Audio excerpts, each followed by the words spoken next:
क्या ये कहना गलत नहीं है कि रावण मामा कंस से ज्यादा शक्तिशाली था?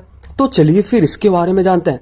द्वापर युग और त्रेता युग में शक्तिशाली असुरों राजाओं का जिक्र होता है, जिनमें कंस और रावण का नाम प्रमुखता से लिया जाता है।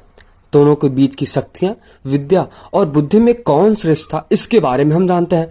दोनों की कहानियों में ऐसे मोड़ आते हैं जो न केवल उनके बल का परिचय देते हैं, बल्कि उनके पाप और उनके अंत का भी कारण उजागर करते हैं। तो चलिए फिर जानते हैं। और एक बात और हम समझते हैं कि रावण क्या कंस से ज्यादा शक्तिशाली था? अगर इनका कभी भी युद्ध होता, महाभयंकर युद्ध होता, तो कौन विजयी होता? इसके बारे में समझते हैं और इसके बारे में जानते हैं। बस वीडियो को लाइक करना और चैनल को सब्सक्राइब तो अवश्य करना, तभी आगे बढ़ते हैं। शुरुआत कुछ इस प्रकार करते हैं कि कंस के परिचय के साथ। कंस मथुरा का राजा और भगवान श्री कृष्ण का मामा भी था। उसके जन्म के समय ही ज्योतिषियों ने उनसे ऐसा कहा था कि वो बहुत शक्तिशाली बनेगा। वह जन्म से ही एक असुर प्रवृत्ति का इंसान माना जाता था। उसकी शक्ति इतनी थी कि देवताओं तक को भी पराजित कर सकता था। कंस का गुरु जरासंध था, जिसने उसे युद्ध कला और राजनीति में माहिर बनाया था। कंस ने अपनी शक्ति के घमंड में देवताओं को पराजित करना शुरू कर दिया था, अपने राज्य को असुरों के अधीन बना दिया था। उसकी ताकत और निष्ठुरता के कारण मथुरा के लोग उससे डरते थे। अब ऐसा भी कहा जाता है कि कंस को भविष्यवाणी के अनुसार ऐसा भी पता चलता है कि उसकी मृत्यु उसकी बहन देवकी के 8वें पुत्र के हाथों होगी। मतलब अपने श्री कृष्ण की बात हो रही है यहाँ पे। यह भविष्यवाणी सुनते ही कंस घबरा गया और उसने अपनी बहन और बहनोई मतलब जो वसुदेव जी थे उनको कैद कर डाला जेल में। उससे देवकी के हर पुत्र को जन्म से तुरंत बाद ही मार डाला। मतलब जैसे ही देवकी को कोई भी पुत्र पैदा होता था या फिर पुत्री, उनको सबसे पहले मार देता था। मतलब कैद करके सबसे पहले मार देता था। इससे जो देवकी थे और अपने जो वसुदेव जी थे, ये भी बहुत ज्यादा डरते कि अगर मेरा और अगला पुत्र होता है तो उसको कैसे बचाया जाए। अब मारने का तो रीजन सबसे बड़ा यही था कि ताकि जो भविष्यवाणी थी वो पूरी ना हो सके, सच ना हो सके। वह श्री कृष्ण से इतना डरता था कि उनकी मृत्यु का भय उसे दिन रात सताने लगा। जैसे श्री कृष्ण का जन्म हुआ, उन्हें गोकुल में नंद बाबा के घर भेज दिया गया और कंस को इसका पता भी नहीं चला। सोचो, कंस जो अपने अपने भांजे को ही मारना चाहता था। ऐसा कोई मामा हो सकता है जो अपने ही भांजे को मार रहा है? मतलब इतना क्या हम कह सकते हैं इसके बारे में। अब हम समझते हैं कि रावण के परिचय के बारे में। रावण त्रेता युग में लंका का राजा था और वह भगवान शिव का परम भक्त था। वह दशानन मतलब 10 सिरों वाला भी कहलाता था, क्योंकि उसकी विद्या, शक्ति और ज्ञान 10 गुना अधिक मानी जाती थी। रावण वेदों और शास्त्रों का ज्ञाता था और भगवान शिव के भक्त के रूप में उसने अद्भुत शक्ति और वरदान प्राप्त किए थे। वह ब्राह्मण वंश का था। ऐसा कहा जाता है कि वो ब्राह्मण भले से ही था, बट उसके जो गुण थे वो क्षत्रियों वाले थे, असुरों वाले थे। परंतु शक्ति और सत्ता के घमंड में उसने अधर्म का रास्ता अपनाया था। रावण ने देवताओं, गंधर्व और मानव मतलब जो जितने भी जीव जंतु सब पे विजय प्राप्त कर लिया था और वह लंका के सिंहासन पर अभूतपूर्व राजा बना था। अब हम बात करते हैं कंस की शक्तियों और उसकी अधर्म की राह के बारे में। कंस अपनी शक्ति के बल पर अजय बन गया था। उसे युद्ध की विद्या में पारंगत बनाया था उसके गुरु जरासंध ने। अब ऐसा भी कहा जाता है कि कंस ने कई राजाओं और शक्तिशाली योद्धाओं को भी हराया था।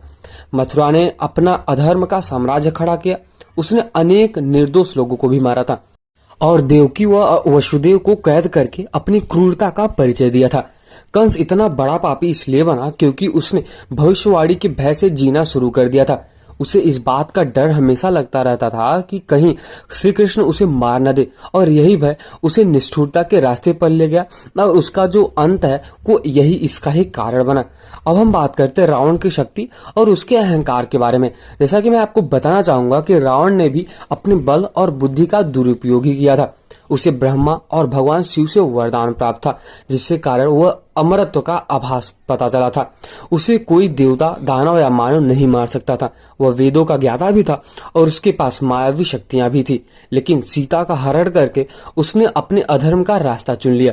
उसके इस अधर्म के कारण भगवान श्री राम ने उसका अंत किया और रावण अपने अहंकार में अंधा हो गया था, जबकि उसके पास विद्या, शक्ति और संपूर्ण ज्ञान था।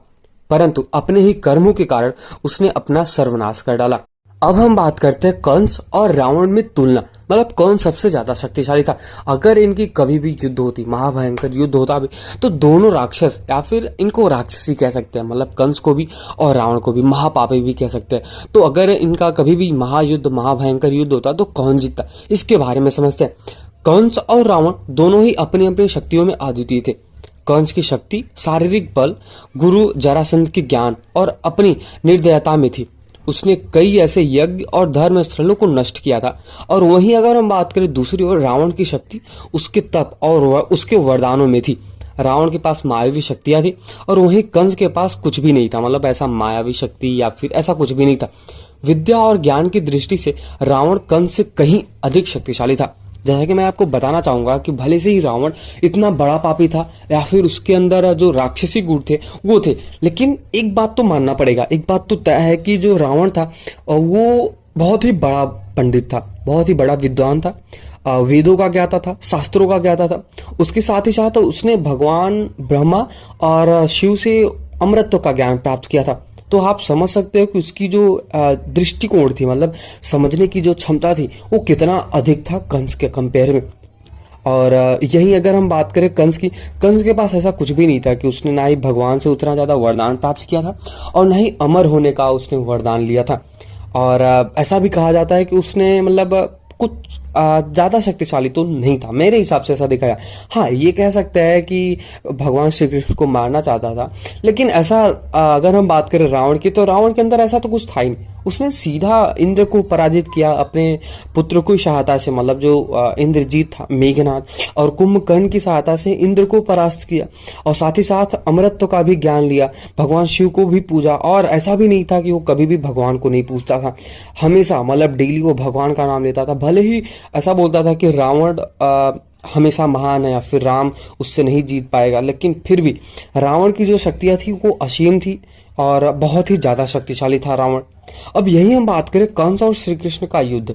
अब जब श्री कृष्ण का मथुरा में प्रवेश हुआ तब कंस ने अपने कई योद्धाओं को भेजा, जैसे कि पूतना, बकासुर और अघासुर, लेकिन भगवान श्री कृष्ण ने सभी को परास्त कर दिया। कंस को अब यकीन यही हो गया था कि श्री कृष्ण उसका काल है, इसलिए उसने एक बड़े युद्ध का आयोजन किया।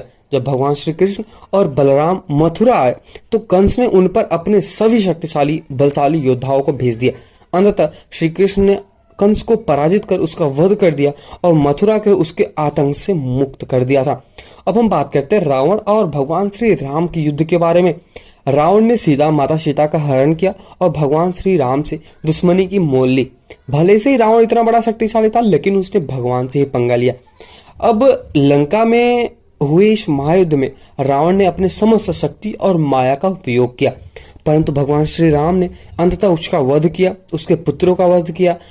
मेघनाथ, इंद्रजीत, मतलब मेघनाथ इंद्रजीत एक ही, और कुंभकर्ण और उसके जितने भी भाई थे, उसके पुत्र अक्षय कुमार जैसे महारथी और महायोद्धाओं को भी भगवान श्री राम के जितने भी, मतलब लक्ष्मण जी हैं, हनुमान जी, सबने उनको परास्त कर दिया। अब ऐसा भी कहा जाता है कि रावण अपनी बुद्धि, तपस्या और शिव भक्ति के कारण शक्तिशाली था, परंतु अधर्म के कारण उसका अंत निश्चित ही था। अब हम बात करते हैं कि अगर कंस और रावण में दोनों में अगर तुलना हो तो कौन विजयी होता। कंस और रावण दोनों ही असीम शक्ति का और विद्या की ज्ञानी थे, ऐसा माना जा सकता है, परंतु दोनों ने अधर्म का मार्ग अपनाया था। कंस की शक्ति उसकी क्रूरता और डर में थी, जबकि अगर हम बात करें रावण की तो उसकी शक्ति और उसके ज्ञान और तप में था। दोनों ही अपने अपने युग के सबसे बड़े खलनायक माने जाते हैं और सबसे बड़े राक्षस माने जाते हैं, जिसने भगवान से ही मोल ले लिया, भगवान से युद्ध कर लिया। लेकिन अगर शक्ति और विद्या और तप की दृष्टि से तुलना की जाए तो रावण कंस से कहीं ज्यादा शक्तिशाली था। और ये सब तो देखे, बट उसकी जो विद्या थी, उसके पास जो ज्ञान था, और कहा जाता है कि अगर शत्रु कोई भी हो तो रावण के जैसा हो, मतलब उसके अंदर जो ज्ञान, तपस्या और भगवान को प्रसन्न करना, अमृतत्व को प्राप्ति, उसके आगे कंस तो मेरे हिसाब से कुछ भी नहीं था। मतलब रावण की महानता कंस से भी ज्यादा था। और देखा जाए तो रावण सच में बहुत ही ज्यादा शक्तिशाली था, चाहे वो शारीरिक बल से हो, चाहे वो विद्या से हो, चाहे वो ज्ञान से हो, चाहे वो मायावी शक्तियों से हो। हमेशा रावण कंस से ज्यादा ही शक्तिशाली था। तो अगर आपको ये वीडियो पसंद आया, वीडियो इंटरेस्टिंग लगा तो वीडियो को लाइक करें और चैनल को सब्सक्राइब तो अवश्य कर दे। और जाते जाते एक बार कमेंट सेक्शन में जय श्री राम जरूर लिख दे और जय श्री कृष्ण तो अवश्य लिख के जाना।